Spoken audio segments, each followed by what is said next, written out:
പിതാവിൻ്റെയും പുത്രൻ്റെയും പരിശുദ്ധാത്മാവിൻ്റെയും നാമത്തിൽ ആമേൻ. ഈശോ മിശിഹായ്ക്ക് സ്തുതിയായിരിക്കട്ടെ.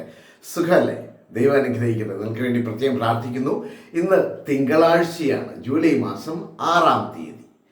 ഇന്ന് നാം പഠിക്കുന്ന വചനം ഹെബ്രായർക്ക് എഴുതപ്പെട്ട ലേഖനം 10-ാം അധ്യായം 24-ാമത്തെ വചനമാണ്. ഹെബ്രായർക്ക് എഴുതപ്പെട്ട ലേഖനം 10-ാം അധ്യായം 24-ാമത്തെ വചനം. The letter to the Hebrews chapter 10 verse 24. അതിങ്ങനെയാണ് പറയുന്നത്: സ്നേഹത്തോടെ വർത്തിക്കുന്നതിനും, എന്നുവെച്ചാൽ നമ്മുടെ പ്രവൃത്തിയെല്ലാം സ്നേഹത്തോടെ ആയിരിക്കണം. അപ്പം സ്നേഹത്തോടെ വർത്തിക്കുന്നതിനും ജീവിക്കുന്നതിനും നല്ല കാര്യങ്ങൾ ചെയ്യുന്നതിനും പരസ്പരം പ്രോത്സാഹിപ്പിക്കാൻ എങ്ങനെ കഴിയുമെന്ന് നമുക്ക് പര്യാലോചിക്കാം. 10-ാം അധ്യായത്തിൻ്റെ ഒരു ഭാഗമാണ്.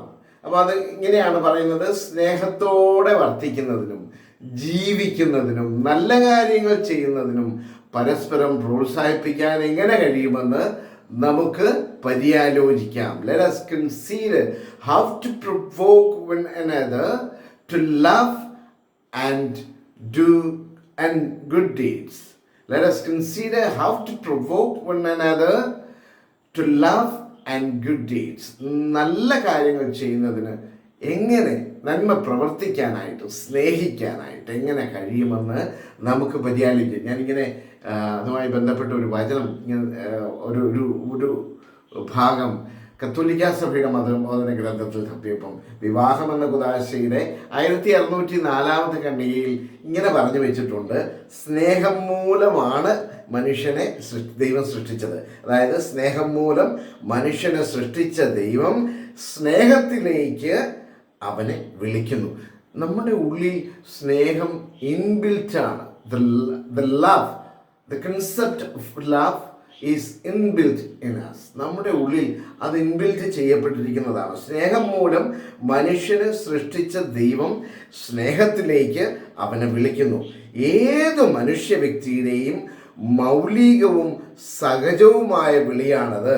എന്തെന്നാൽ സ്നേഹം തന്നെയായ ദൈവത്തിൻ്റെ ഛായയിലും സദൃശ്യത്തിലുമാണ് മനുഷ്യൻ സൃഷ്ടിക്കപ്പെട്ടിരിക്കുന്നത്. അതായത് നാം സൃഷ്ടിക്കപ്പെട്ടിരിക്കുന്നത് ദൈവത്തിൻ്റെ ഛായയിലും സദൃശ്യത്തിലും അല്ലേ? അപ്പോൾ തീർച്ചയായിട്ടും ദൈവം തന്നെയായ ആ ദൈവത്തിൻ്റെ ഛായയിലും സാദൃശ്യത്തിലും സൃഷ്ടിക്കപ്പെട്ട നാം, നമ്മുടെ ഉള്ളിൽ ആ ദൈവം, നമ്മെ സൃഷ്ടിച്ച ദൈവം സ്നേഹം ഇൻബിൽറ്റ് ചെയ്തിട്ടുണ്ട്, സ്നേഹം നിറച്ചു വെച്ചിട്ടുണ്ട്. നമ്മുടെ പ്രശ്നം എന്താണെന്നറിയോ? നമ്മളിത് പ്രവൃത്തി പദത്തിലേക്ക് കൊണ്ടുവരുന്നില്ല. സ്നേഹമുണ്ട്, എല്ലാ മനുഷ്യരിലും സ്നേഹമുണ്ട്. പക്ഷേ പലപ്പോഴും ഇത് പ്രകടിപ്പിക്കാൻ നാം മറന്നു പോകുന്നു. പ്രിയപ്പെട്ടവരെ, സ്നേഹിക്കണം, നന്നായി സ്നേഹിക്കാനും നല്ല കാര്യങ്ങൾ ചെയ്യാനും നമുക്ക് സാധിക്കട്ടെ എന്ന് പ്രാർത്ഥിക്കാം.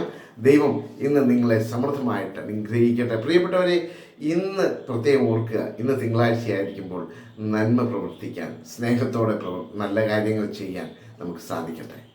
ആമേൻ.